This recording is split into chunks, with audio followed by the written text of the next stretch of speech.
Okay, guys and gals, my name is David. I live up in Northern California, and I wanted to show you my COVID bike. It's a Kawasaki 250. I bought in 2020, right at the beginning of COVID. I kind of bought it because it was the only bike that they had that was for sale. They had just run out of stuff. I haven't really put any aftermarket stuff on it, but I just recently bought a bunch of stuff to make it look cool. So this is a rack that I put on here, and it's got bolts on it so I can put a luggage rack on it. I got two side things here for each side so I can put another like bags or a aluminum type box on it.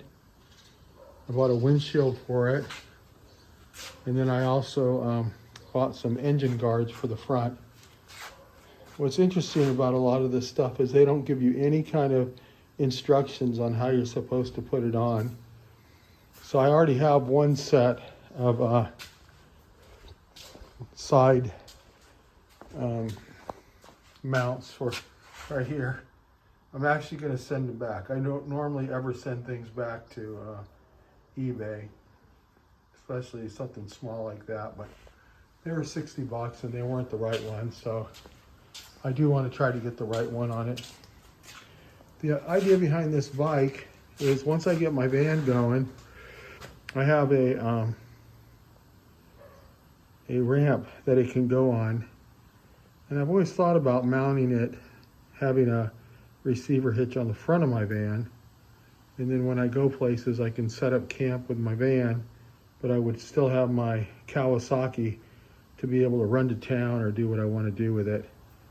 I have a buddy that has a 300 Honda. He just bought it.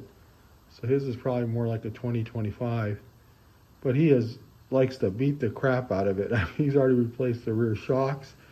He's looking at replacing the front shocks. He likes to jump it. He's about 10 years younger than me, but he likes to drive the crap out of that thing. And I'm completely the opposite. I don't like to have any, I take it very nice and easy.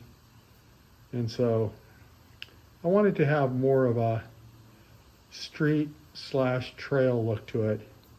It is called a dual sport, so you can ride it on the street. I'm just very careful about it. I think it has 960 miles on it.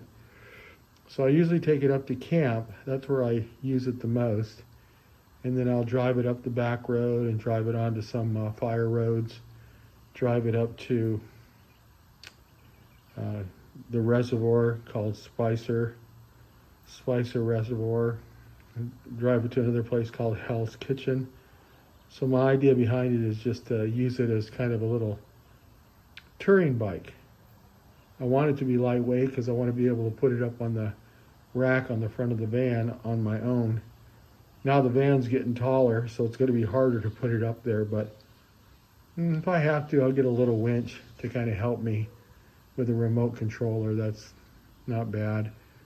But I need to be able to have this onto the front of the van where I can still be able to use my headlights, or I have to put headlights in front of this because I don't want to sacrifice not having headlights. So I've got these engine guards here. That's the next step to go on. And what's always interesting to me is all this stuff that they send me. They don't send me any instructions.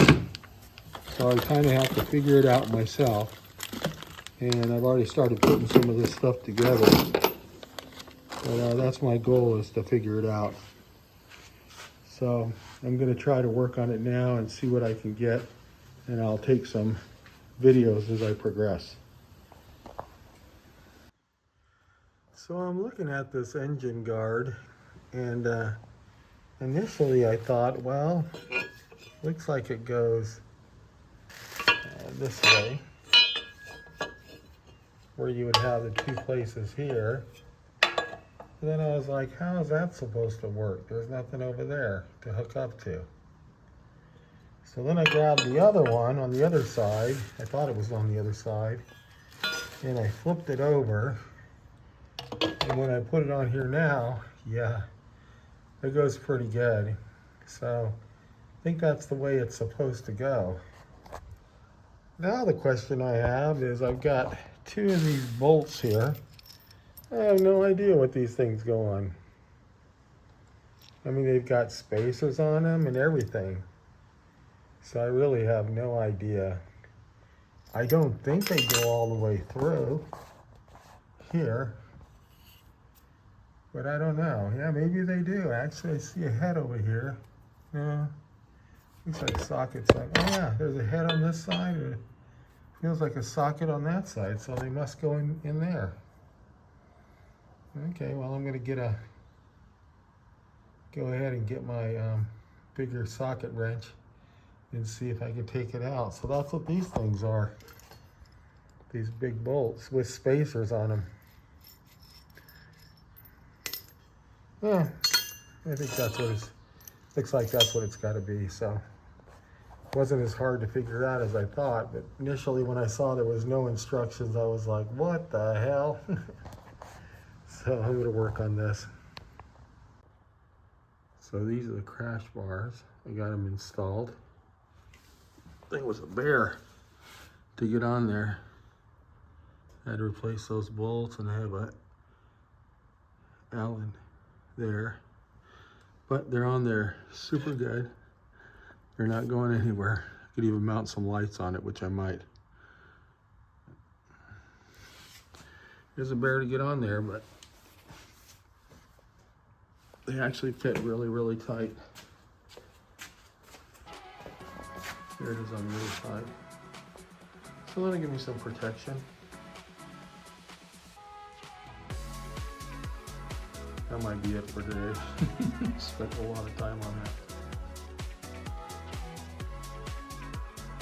Yeah, I like how solid they are.